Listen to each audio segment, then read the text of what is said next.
tá? Então, isso é muito cobrado em prova. Nós sabemos, uma vez que o herdeiro legatário foi excluído, quais são as consequências, né, para esse herdeiro legatário?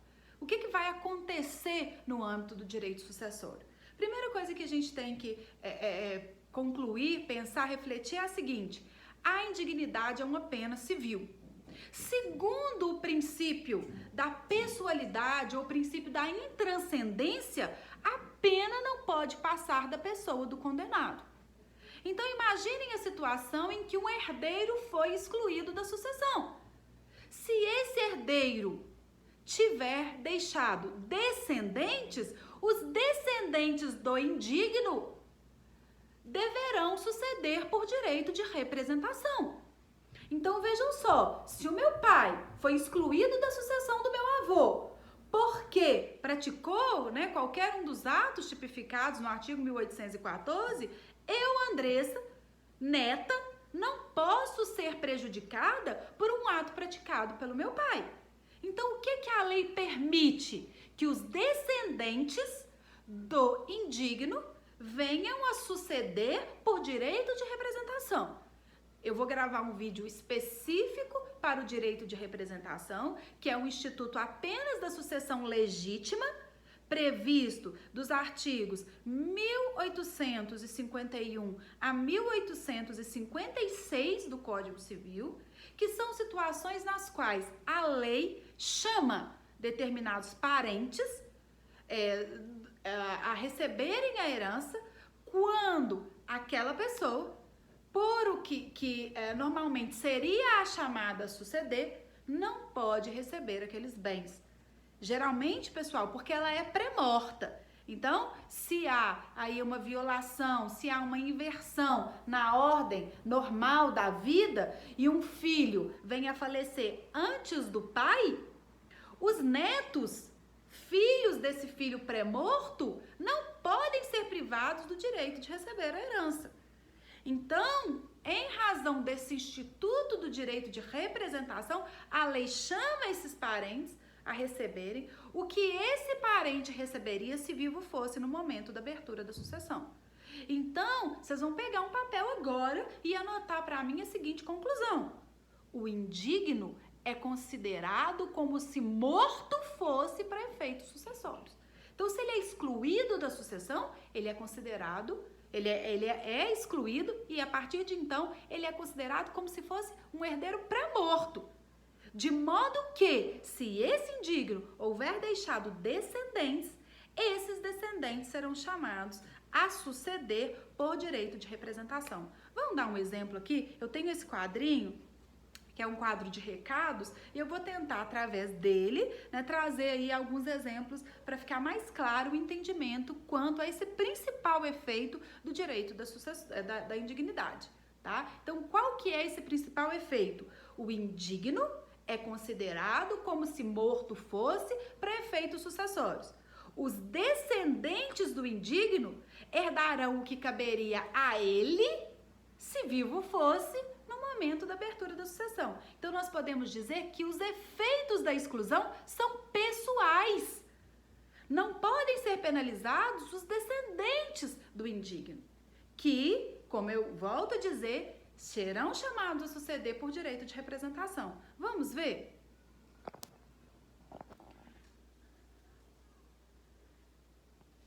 Então, imaginem aqui, pessoal, nós temos A, que tinha o filho 1, 2, os filhos 1, 2 e 3. Ocorre que o 1 praticou um homicídio tentado contra o pai A, mas ele tem os filhos X e Y.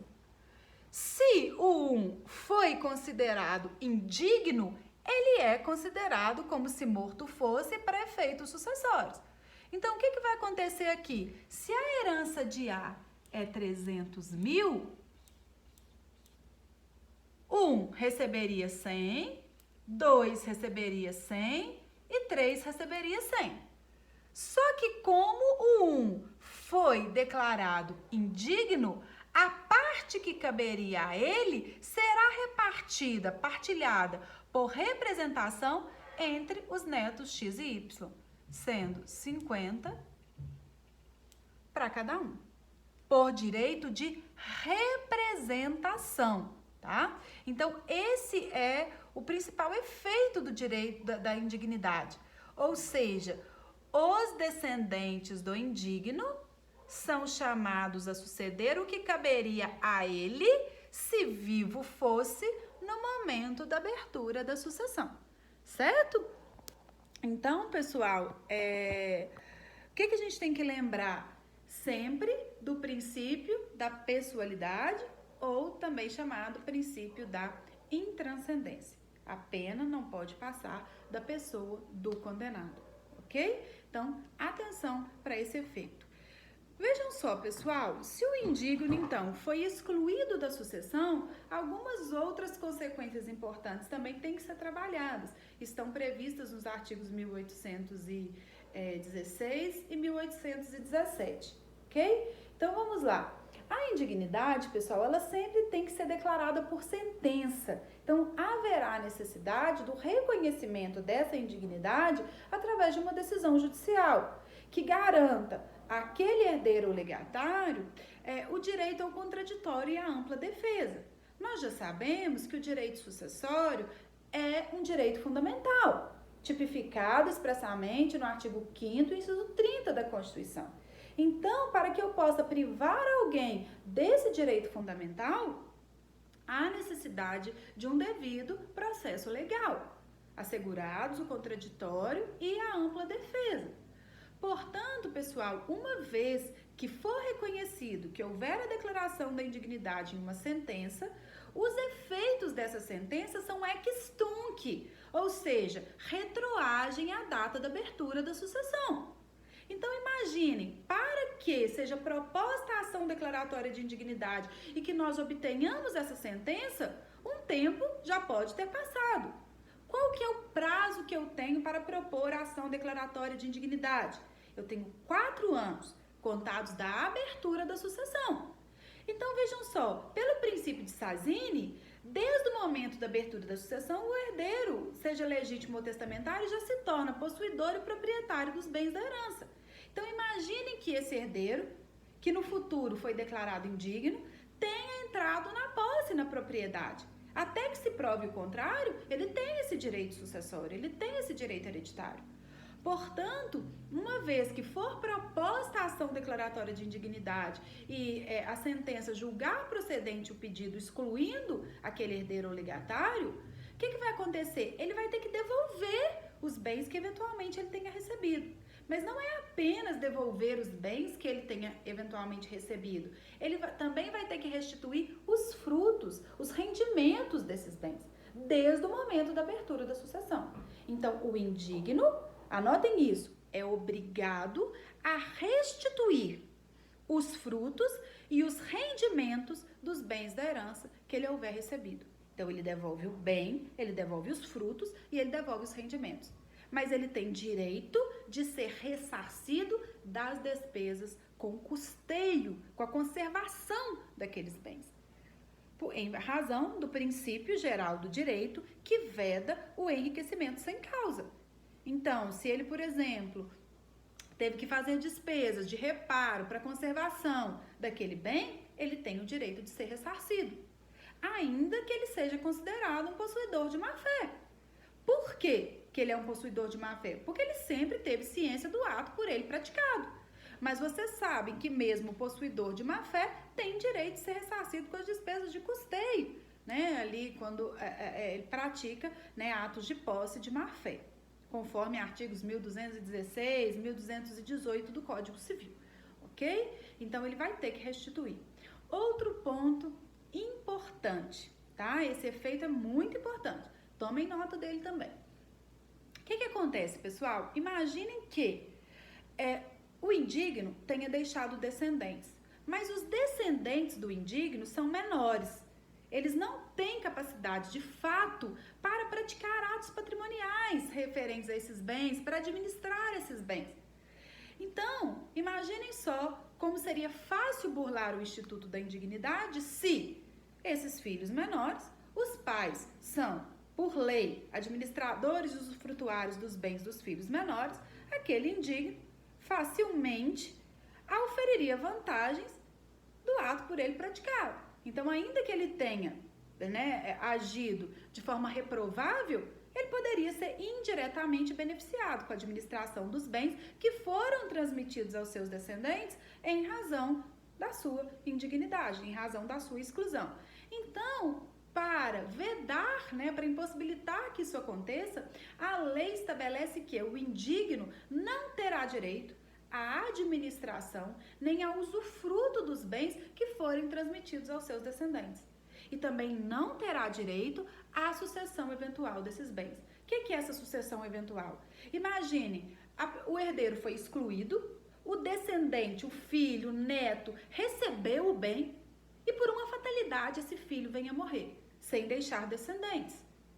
Então, naturalmente, o ascendente seria chamado à sucessão. Então, o indigno receberia, por uma via indireta, aquele bem do qual ele foi privado em razão da sua indignidade. Então, não será possível. Então, se porventura o herdeiro foi excluído, o bem foi transferido para o seu descendente, esse descendente morrer, o indigno não terá direito à sucessão eventual desses bens. Ok? E mais um efeito importante. Acompanhem comigo. Se eu tenho 4 anos para propor a ação declaratória de indignidade, se o indigno pode ter entrado na posse e propriedade dos bens desde o momento da abertura da sucessão, não é impossível que ele tenha promovido atos de alienação desses bens antes da sentença declaratória de indignidade. E se a pessoa que veio a ser declarada indigna tiver alienado esses bens componentes do acervo hereditário, o que vai acontecer? Essa venda por ele realizada vai ser declarada nula? Vai ser anulável ou será válida? Isso pega menino bobo na prova. Então, cuidado. Por mais que alguns vão dizer é nula, é anulável, ele não poderia, né, ter praticado alienação, fato é que a pessoa só é considerada indigna a partir da sentença. Antes da sentença, ele não era considerado indigno. Então, aqueles que celebraram os atos de alienação com o indigno não tinham como saber do ato de indignidade. Não são obrigados a ter conhecimento desses fatos.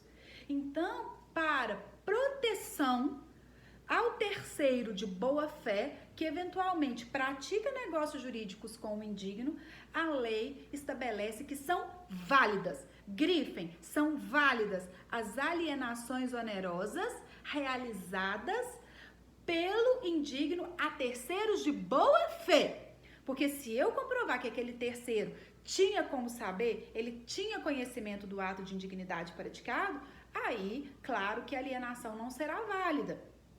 Agora, se o terceiro estava de boa fé, essa alienação será válida.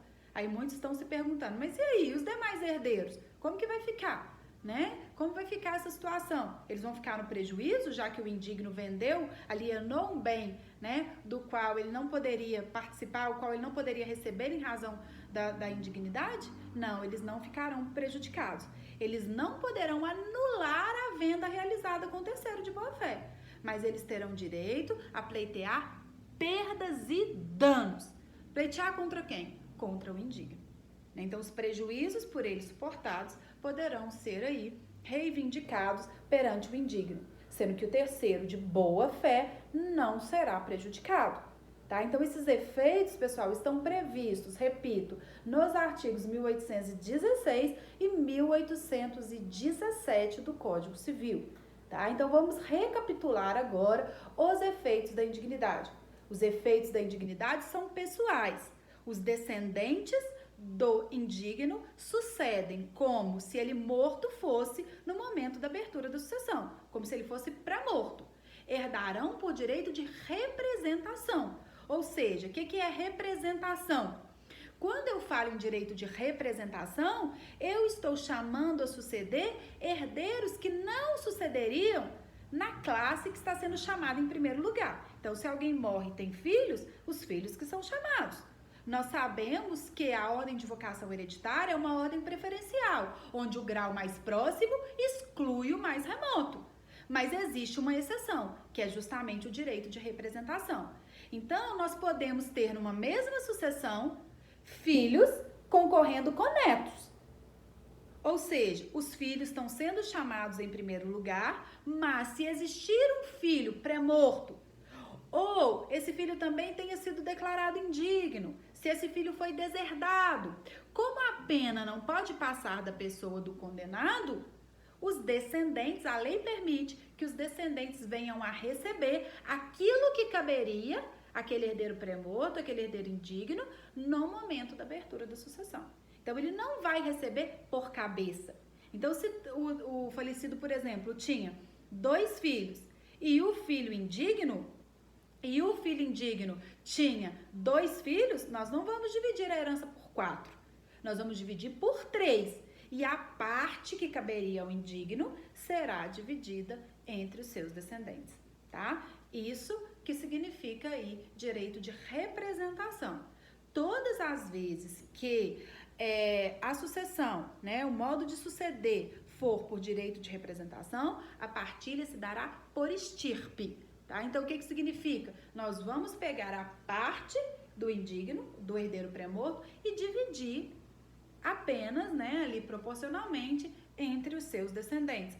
A partilha não será feita por cabeça entre eles. Eles não vão receber a mesma quota parte daqueles herdeiros filhos que estão sendo chamados em primeiro lugar. Tá? Nós vamos ter oportunidade de aprender, né, de estudar esses modos de suceder e de partilhar com mais detalhamento, com mais profundidade. Tá? Então, nesse momento, como o foco é o direito de indignidade, na verdade, o Instituto da Indignidade, é importante nós sabermos que os descendentes do indigno sucedem por representação, ou seja, recebendo aquilo que caberia a ele se ele vivo fosse no momento da abertura da sucessão.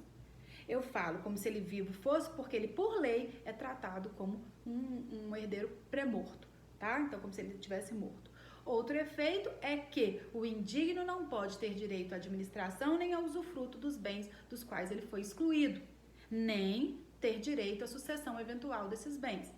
E, por fim, são válidas as alienações onerosas realizadas pelo indigno com terceiros de boa-fé. E, para terminar, o herdeiro declarado indigno, o legatário declarado indigno, terá que restituir os rendimentos e os frutos que ele houver percebido daquele bem desde o momento da abertura da sucessão. Por quê? Porque a sentença declaratória de indignidade produz efeitos ex tunc, ou seja, retroativos à data da abertura da sucessão.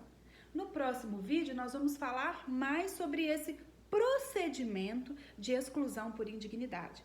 E vamos falar ainda sobre a possibilidade ou impossibilidade de reabilitação do indigno.